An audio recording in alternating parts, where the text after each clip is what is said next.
Eu queria falar essa manhã sobre cultura religiosa. Talvez você nunca tenha ouvido esse termo, mas de alguma forma eu acredito que você já foi envolvido ou já viu o envolvimento disso. Eu queria começar lendo um texto que está lá em Mateus, no capítulo 21. É uma parábola que Jesus contou. A partir do versículo 28, Mateus 21, a partir do versículo 28. Lá diz assim: o que vocês acham? Então Jesus está tendo uma conversa e ele começa assim: o que vocês acham? Havia um homem que tinha 2 filhos. Chegando ao primeiro, disse: filho, vá trabalhar hoje na vinha. Ele respondeu: não quero. Mas depois mudou de ideia e foi. O pai chegou ao outro filho e disse a mesma coisa. Ele respondeu: sim, senhor. Mas não foi. Qual dos 2 fez a vontade do pai? Jesus está perguntando. O primeiro, responderam. Jesus lhe disse: em verdade lhes digo que os publicanos e as prostitutas estão entrando antes de vocês no reino de Deus. Porque João veio para mostrar o caminho da justiça e vocês não creram nele. Mas os publicanos e as prostitutas creram. Mesmo depois de verem isso, vocês não se arrependeram para crer nele. Eu lembro quando, na minha infância, eu morei numa cidade do interior do Paraná chamada Ivaiporã. É uma cidadezinha pequenininha, e eu tinha por volta de uns 12 anos, mais ou menos. E eu lembro que, do lado da nossa casa, um amigo meu morava ali, e o pai dele escutava a Rádio Globo. Lembra? A AM. Para os mais jovens aqui que não conhecem a AM, FM, é aquela outra rádio que a gente nunca escuta, que o som não é tão bom, é essa aí. Ele escutava só a AM, Rádio Globo. Eu lembro até o Rádio Globo. E ele passava a noite escutando, muito tempo escutando aquelas músicas, e ele escutava música sertaneja. Música sertaneja daquela raiz mesmo. Música que hoje em dia a gente já não vê tanto. E na minha adolescência, não prestava atenção em música, estilo musical, aquilo para mim era só uma música, né? Mas eu achava interessante aquilo ali. E depois, mais para frente, eu cresci, comecei a entender um pouco de música ou de estilo musical. E as músicas sertanejas, principalmente as que tocavam na rádio AM, elas ficavam na minha lista de não preferidas. Ou seja, eu não escutava nenhuma daquelas músicas, na época eu não gostava. Mas depois, com o tempo, mais ou menos no final dos anos 80, por aí, começaram a aparecer outras duplas, e uma em especial, o Chitãozinho e Chororó. E Chitãozinho e Chororó trouxe um estilo de música sertaneja diferenciado. Trouxe um estilo de música mais moderno. E aquilo agora começou, saiu da AM e foi para a FM. Agora a gente tinha que escutar um tipo de música sertaneja na FM também. Não sei se vocês lembram dessa transição. E começou a modernizar a música sertaneja. E aquilo começou a aumentar esse movimento da música sertaneja mais modernizada, e surgiu ele, o sertanejo universitário. E tomou conta o sertanejo universitário. Mas não se preocupa que eu não vou ficar pregando sobre música sertaneja. Mas por que eu contei essa história? Porque essa evolução da música sertaneja me recorda muito, ou me leva um pouco a pensar na evolução do cristianismo na igreja.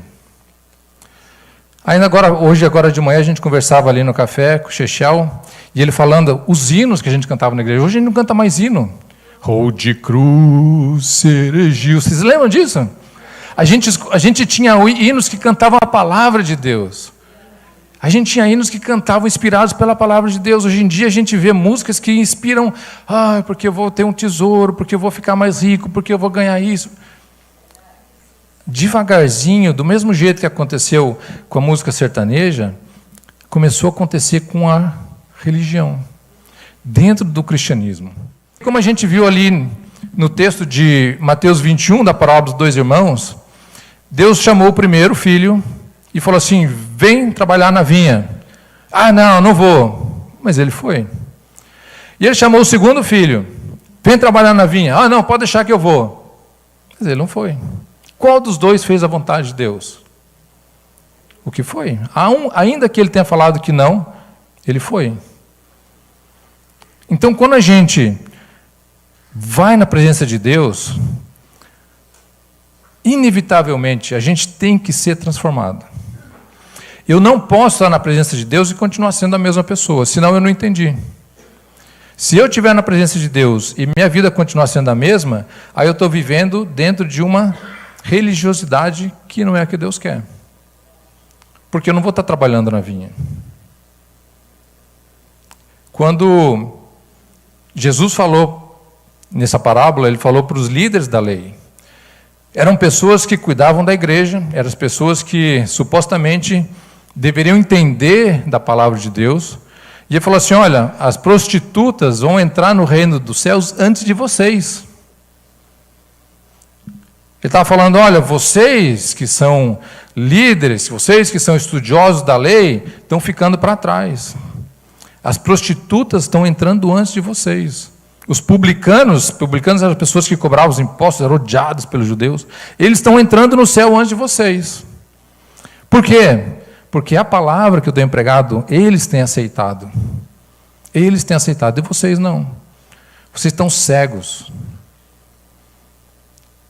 Vocês não conseguem enxergar o que eu estou trazendo. Vocês estão tão bitolados com a lei que vocês não conseguem enxergar agora a essência da lei.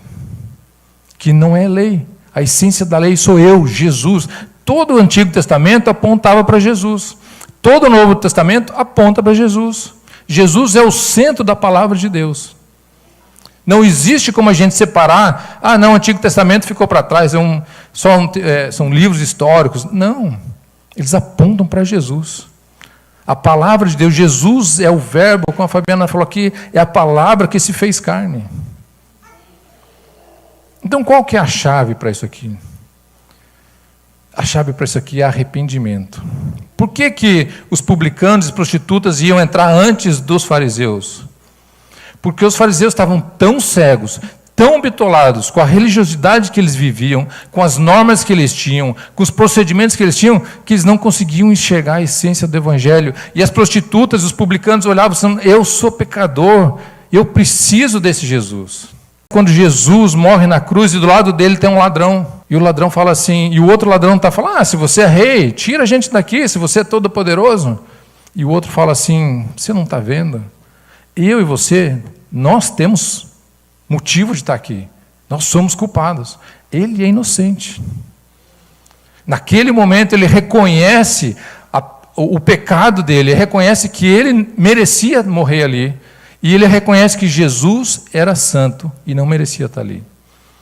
Por isso Jesus fala para ele assim, ainda hoje estarás comigo no paraíso. A graça de Deus. Ele não precisou de ritual, ele não precisou de fazer nenhum sacrifício, ele não precisou de nada. A graça de Deus, de Jesus, alcançou ele ali. Essa mesma graça que alcança a gente. Mas o que teve com aquele ladrão? Arrependimento. Ele entendeu a posição dele como pecador. E Deus não despreza um coração humilde e contrito. Ele nunca vai desprezar alguém que vai chegar diante dele, por pior que seja a pessoa. Por mais bandido, por mais odiado que seja a pessoa. Um coração contrito, ele nunca vai desprezar. Mas nós temos evoluído.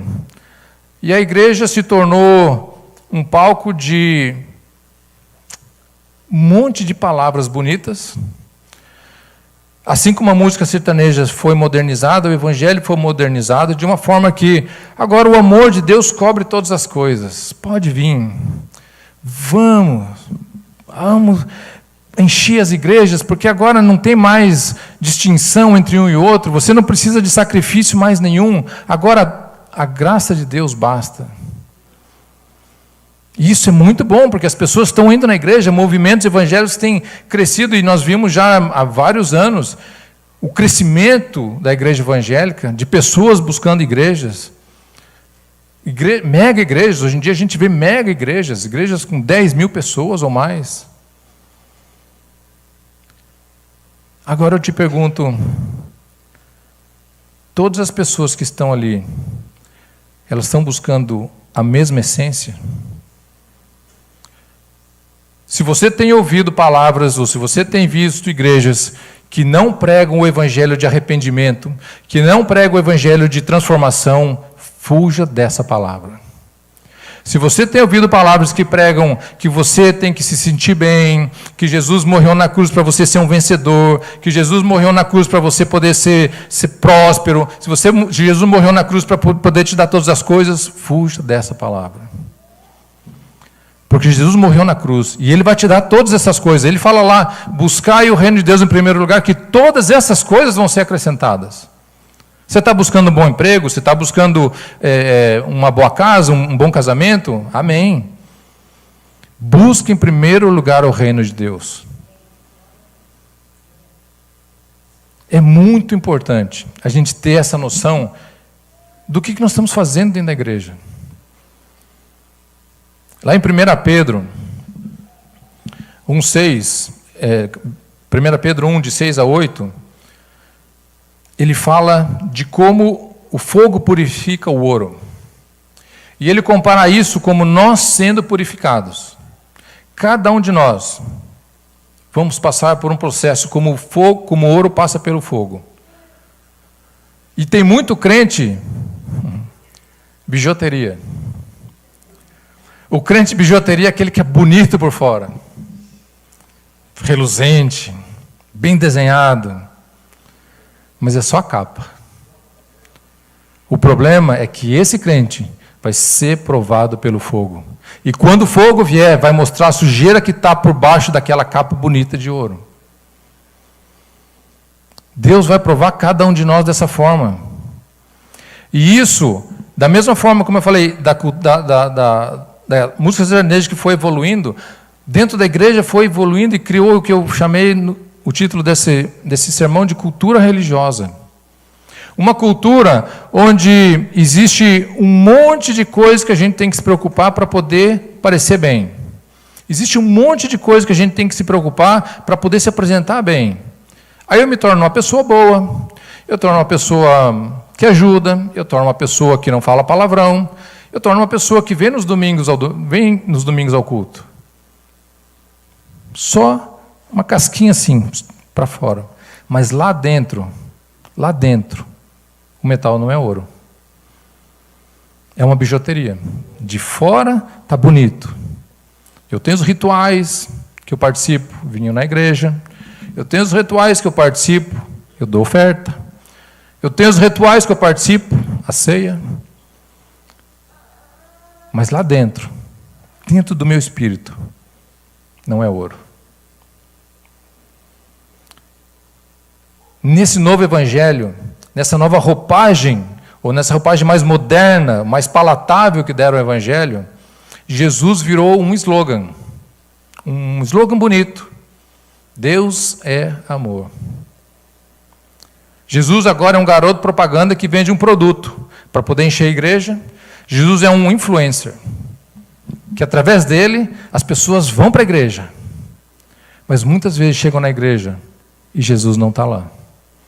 Muitas vezes chegam na igreja, a palavra que é pregada, Jesus não está nela. Mas ele foi usado. A foto dele apareceu, o influencer apareceu, e ele não apareceu. Não é isso que Deus quer de nós. Nós vivemos no mundo de trevas. Esse é o mundo que nós vivemos. Nesse mundo, do jeito que vocês estão olhando aqui, Jesus fala, vós sois a luz do mundo. E ele fala assim, gaúcho, você é a luz do mundo, vai e pregue a palavra de Deus aonde você trabalha, vai e pregue a palavra de Deus aonde você convive. Aí o gaúcho fala, Senhor, mas eu não sou pregador, como que eu vou pregar a palavra de Deus? E Jesus fala, vai e pregue, acenda a tua luz no meio da escuridão. E a gente vê luz. Assim como na parábola, onde os filhos falaram não, e depois falaram sim.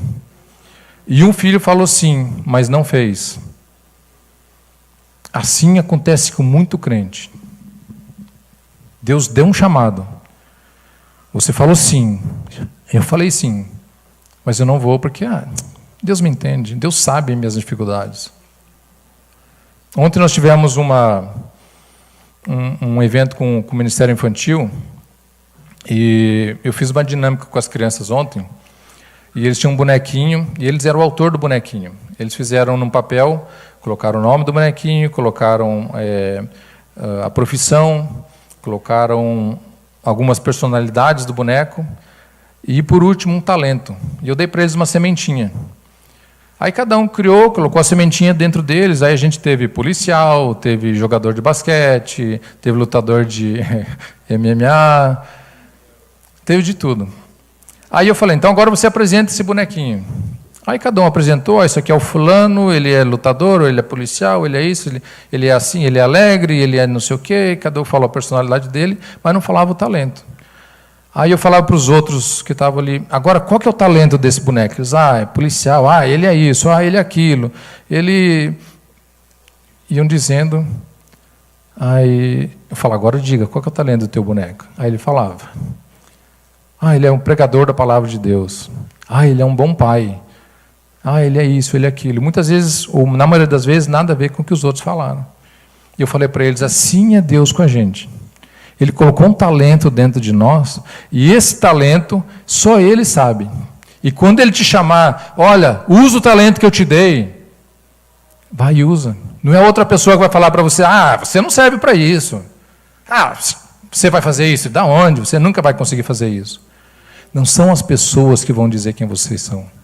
Não são as pessoas que dizem quem eu sou, é Deus que diz quem eu sou, porque Ele me criou, assim como os meninos criaram o bonequinho ontem de massinha e puseram dentro dele uma sementinha que era o talento.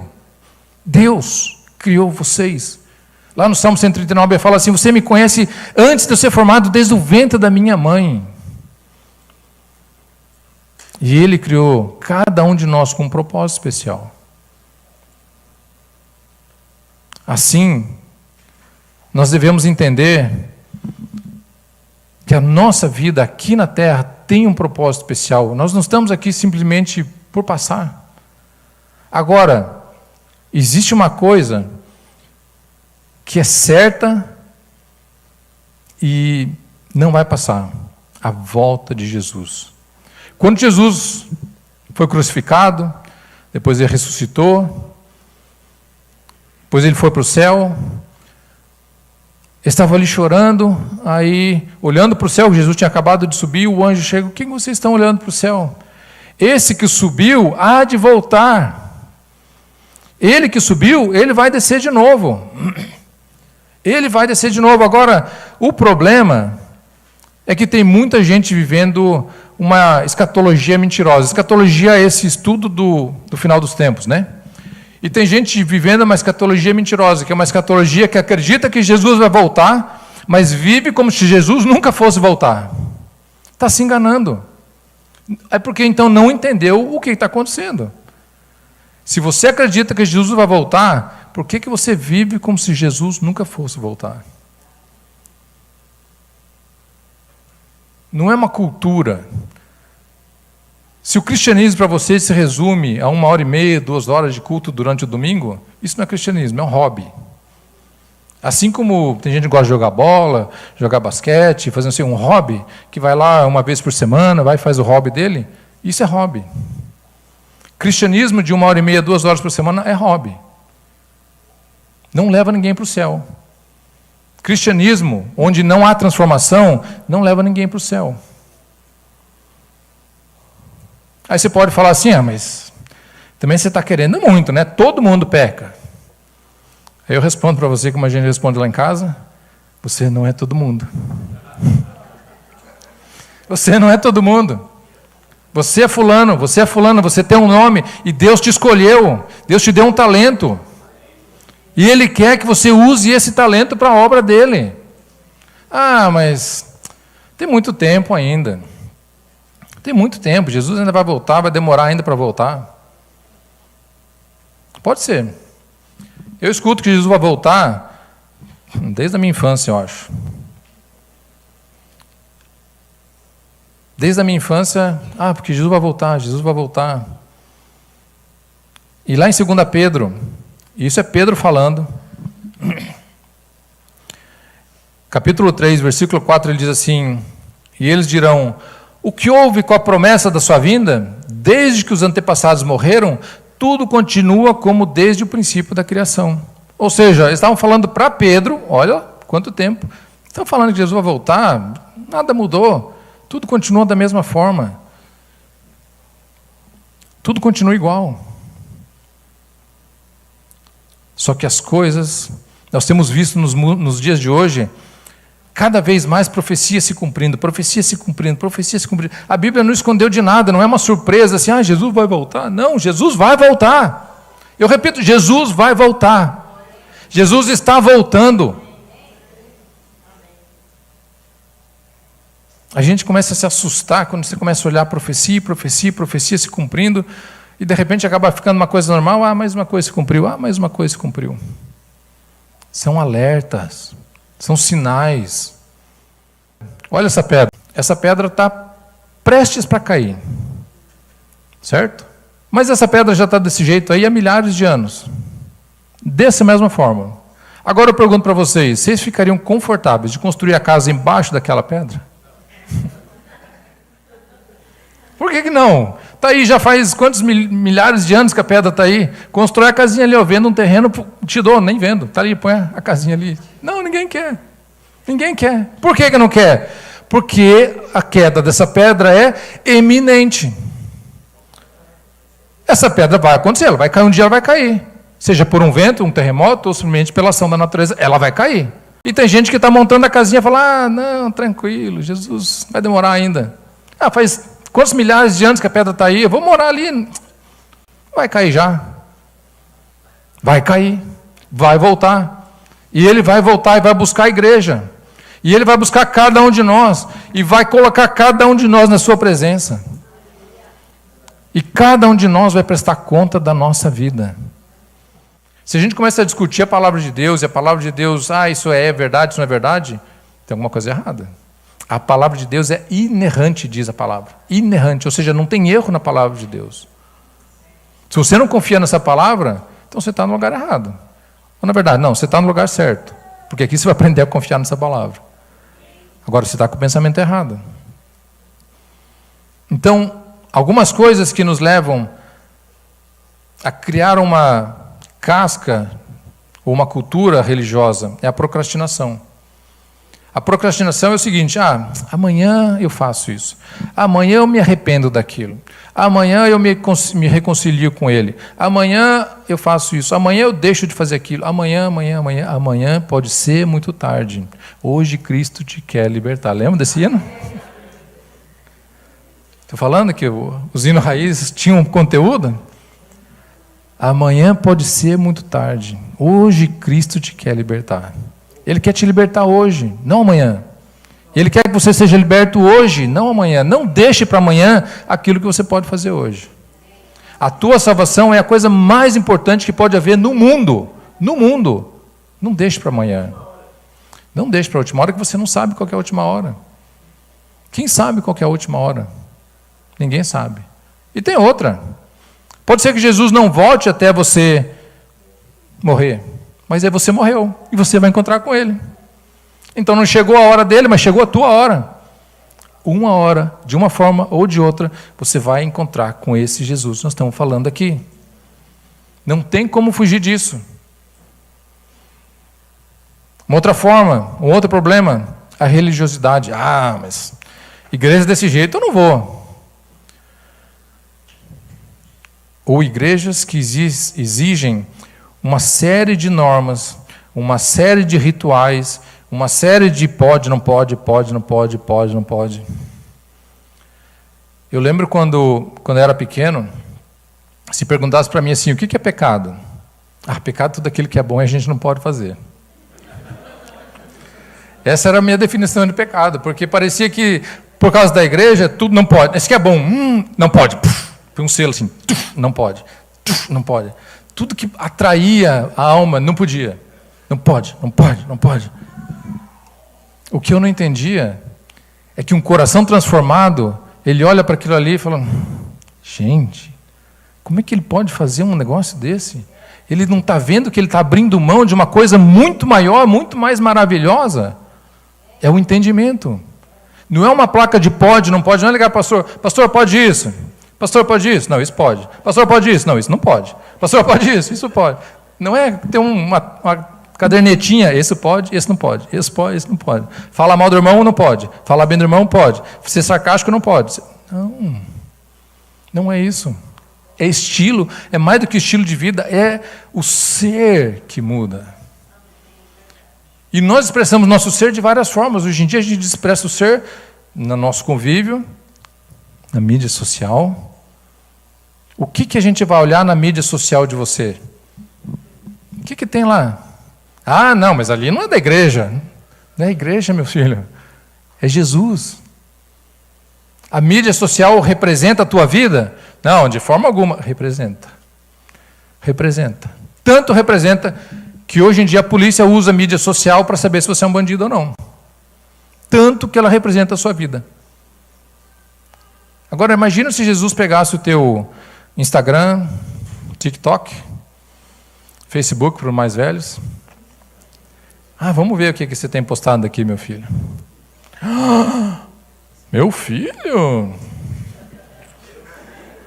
Minha filha, o que você tem colocado aqui? Só que Jesus não precisa ir lá checar nada. Ele conhece o teu coração.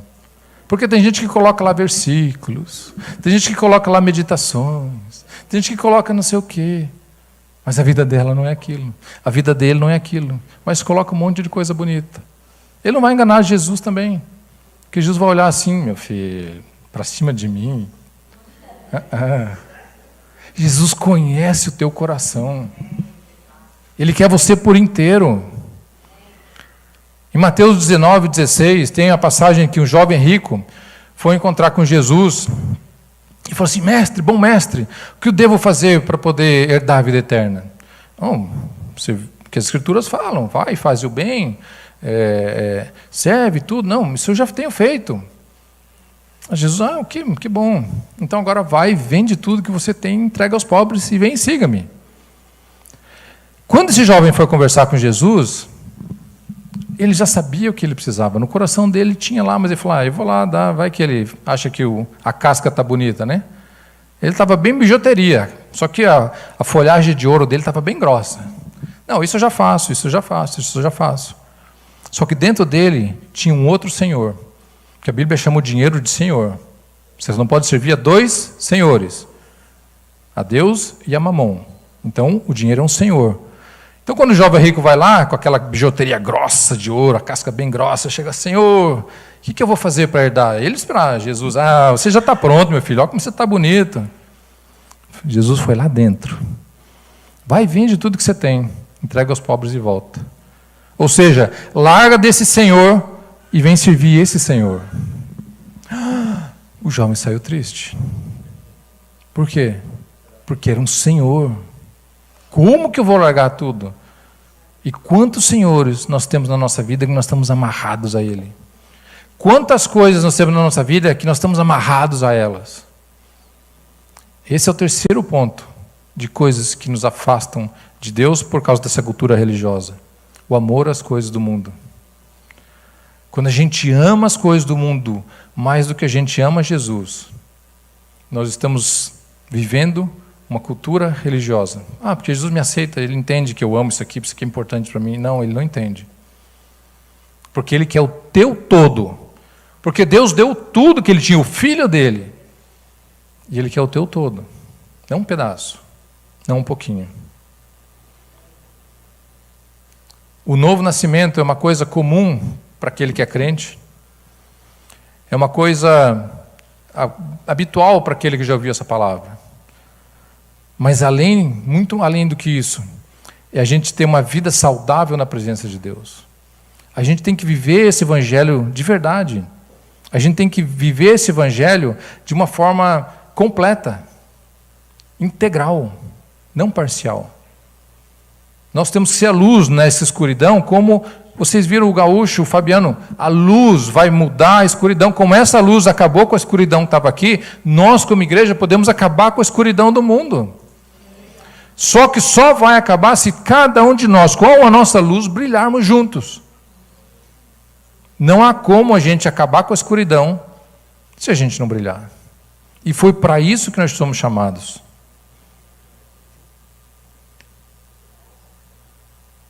E eu queria terminar falando que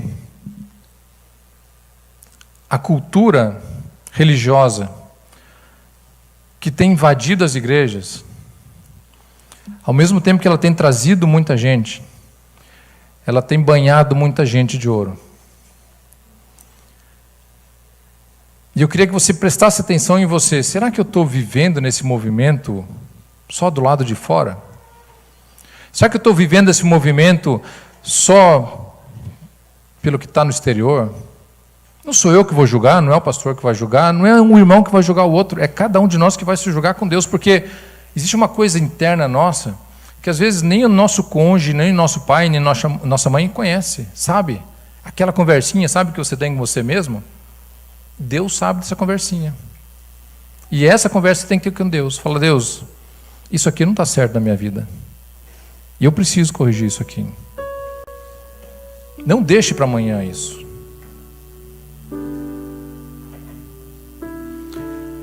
Na nossa vida tem duas coisas que a gente tem que se preocupar. Se você está saudável ou se você está doente. Se você está saudável, não tem nada que se preocupar. Se você está doente, tem duas coisas que você deve se preocupar. Se você vai melhorar ou se você vai morrer. Se você for melhorar, não tem nada que se preocupar. Se você for morrer, tem duas coisas que tem que se preocupar. Se você vai para o céu ou se você vai para o inferno. Se você for para o céu, não tem nada que se preocupar. Se você for para o inferno, tem duas coisas que tem que se preocupar. Se você é atormentado de manhã, de tarde, de noite, ou de noite, de tarde, de manhã. Porque você vai ser atormentado no inferno. Nós não temos que aceitar a palavra de Deus com medo do inferno. Mas nós temos que saber que o inferno existe. E nós temos que saber que o inferno foi preparado não para nós. O inferno foi preparado para o diabo. Ninguém vai para o inferno porque pecou. Como assim? Escuta, ninguém vai para o inferno porque pecou. Você só vai para o inferno, ou as pessoas só vão para o inferno porque não se arrependeram e não aceitaram Jesus como Salvador.